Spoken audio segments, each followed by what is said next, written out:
The barbecue was at my sister Jessica's house. Saturday afternoon, June heat, the whole family gathered for my nephew Brandon's 13th birthday. I'd brought a gift. A nice one. Headphones he'd been wanting. $80, wrapped carefully with a card. Aunt Sarah, Brandon yelled when I arrived. Did you bring me something good? Happy birthday. Open it later. Why later? I want to see it now.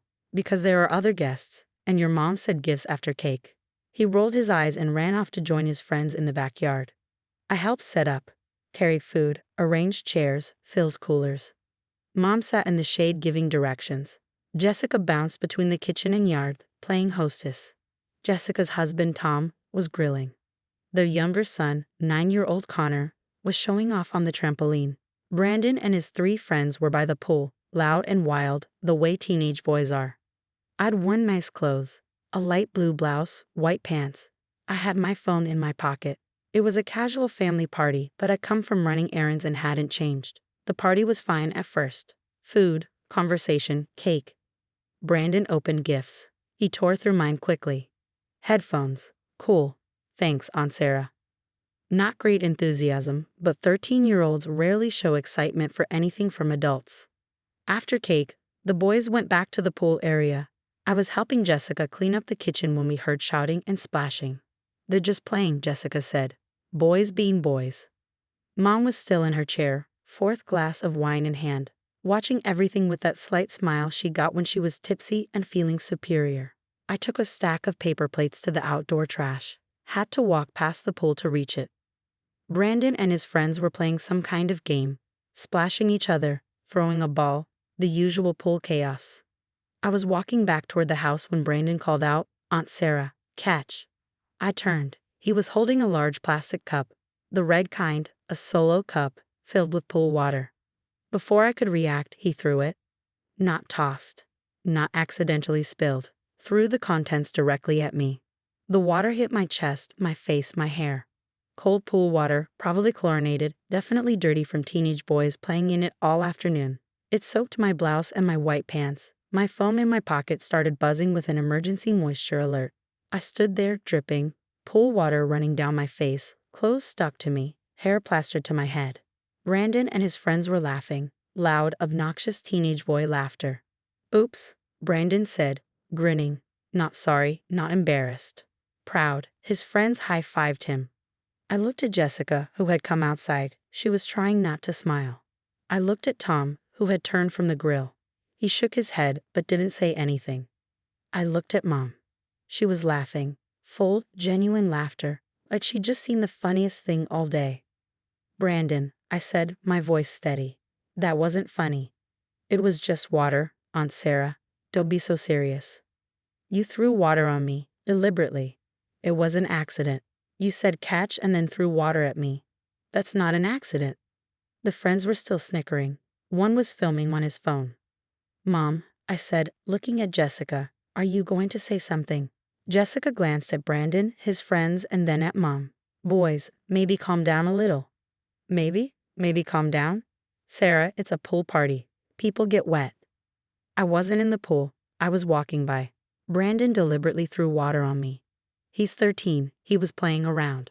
I turned to Mom. You're just going to sit there? What do you want me to do?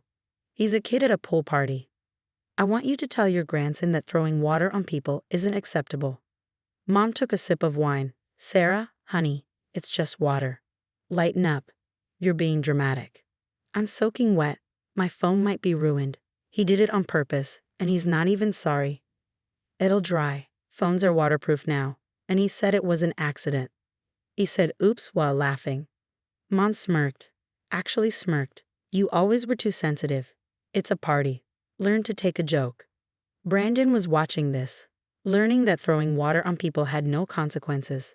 His friends were still snickering. Connor had come over to watch the drama. Tom finally spoke. Brandon, maybe apologize. I said oops. A real apology. Brandon sighed dramatically. Sorry you can't take a joke, Aunt Sarah. More laughter from his friends. Teach him some manners, I said to Mom, to Jessica, to anyone. It's just water, Jessica repeated. You're making a big deal out of nothing. It's assault, actually, throwing something at someone without consent. Oh, please, Mom said. Assault? You're going to call the police over pool water? I'm saying that teaching your grandson he can throw things at people and face no consequences is bad parenting. Don't tell me how to parent, Jessica snapped. Don't throw water on me, I snapped back. I walked to my car, dripping. My white pants now see-through, my blue blouse stuck to me, my hair dripping down my back. Nobody apologized. Nobody followed me. Nobody said Brandon was wrong. I heard Mom laughing as I drove away. At home, I stripped off the wet clothes. My phone was in SOS mode, moisture in the charging port. My white pants were probably ruined. My blouse would need special cleaning. But I was angrier about the principle than the damage. Brandon had thrown water on me. Mom had laughed. Jessica had dismissed it. Tom had been useless. And they'd all made me feel like I was the problem for being upset. I changed into dry clothes and opened my laptop.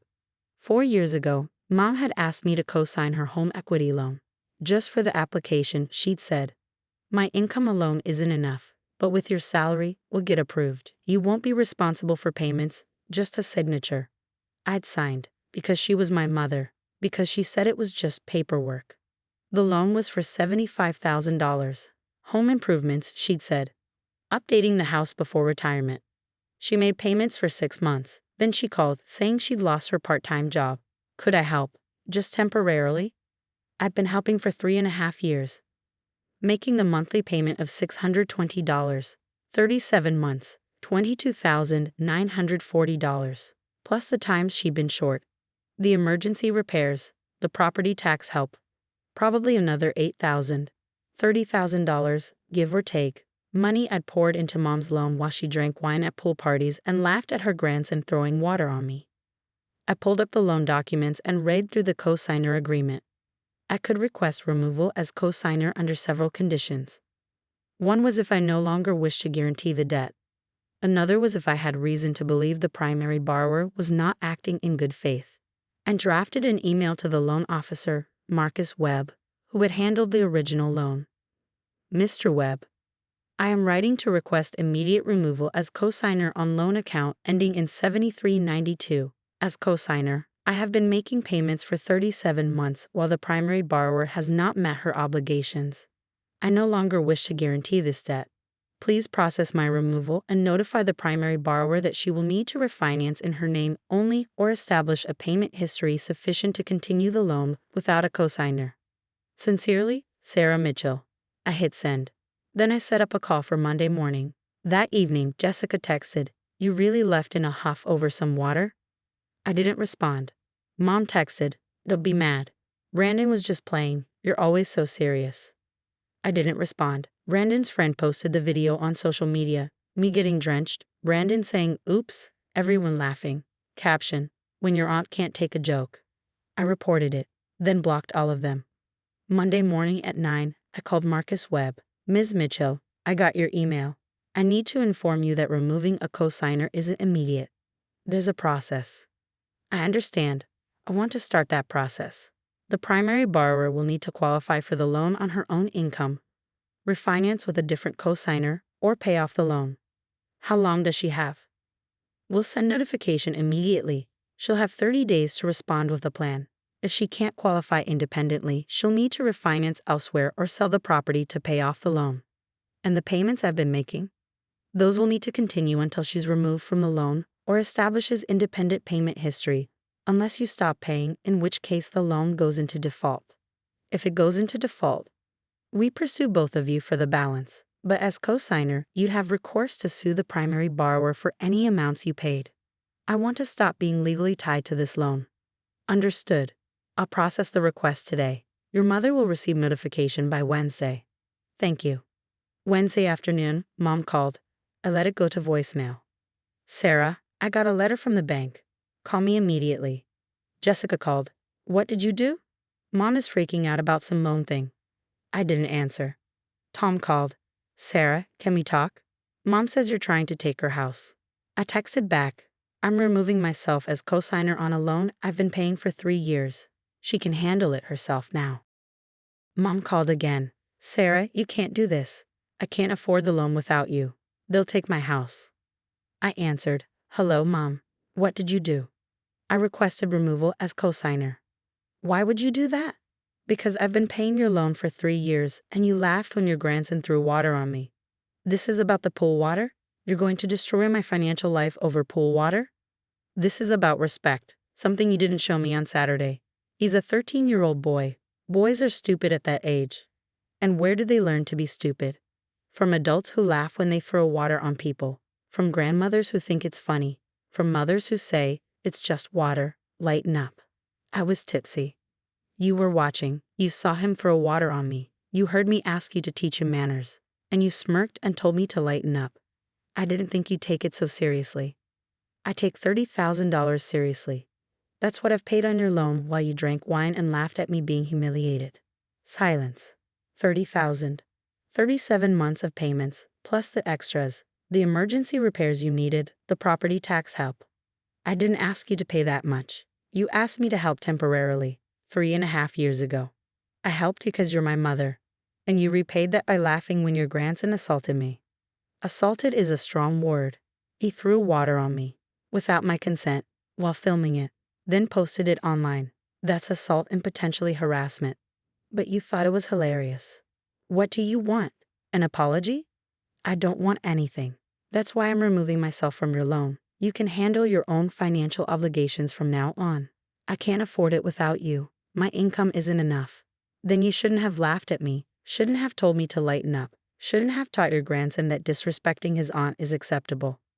Sarah, please. I'll talk to Brandon. I'll make him apologize. I don't want his apology. It's 3 days too late and only happening because you need something from me. What about my house? What about my dignity? What about being treated with basic respect? What about not being laughed at when someone throws water on me? It was just water. And this is just a cosigner removal. See how minimizing works? She started crying. You're doing this to punish me. I'm doing this to protect myself from people who think I'm an am they can disrespect. You wanted me to lighten up about water. Now you can lighten up about losing your cosigner. I'll lose my house. Then you'll refinance or sell or figure it out. Like I had to figure out how to get home dripping wet while everyone laughed. That's completely different, is it? You think your house is important, but my dignity isn't. I think they're both important, and I'm choosing to protect mine. I hung up. Jessica called an hour later. Mom's a mess. Can't you just sign whatever she needs? No, she'll lose her house. She'll refinance or establish payment history or adjust her lifestyle. Adults figure these things out. You're being cruel. I'm being clear. I'm done funding people who don't respect me. Over water. Over years of being treated like an am with no feelings. Saturday was just the moment I realized I deserved better. Tom called that evening. The bank says she needs to prove income, get a different cosigner, or refinance by the end of the month. Sounds right. She can't do any of those things. That's unfortunate. Sarah, come on, she's your mother. She's also the woman who laughed when her grandson threw water on me and told me to lighten up when I asked her to correct him. He's a kid, and I'm her daughter, the one who's been paying her bills, who deserve better than being laughed at while dripping wet. So you're taking her house? I'm removing myself from financial responsibility for someone who showed zero responsibility toward me. 30 days later, Mom refinanced with a private lender at a higher interest rate. Her payments went from $620 to $915 a month. Jessica co-signed the new loan. I heard later that Jessica was helping with payments now. That Mom had to cut back on expenses, that Brandon had been made to delete the video. And never got an apology. But I did get something better. Freedom from funding people who thought I was a punchline. And the knowledge that just water cost Mom $300 more every month in loan payments. Sometimes the joke is on them. And this time, I wasn't laughing. I was dry.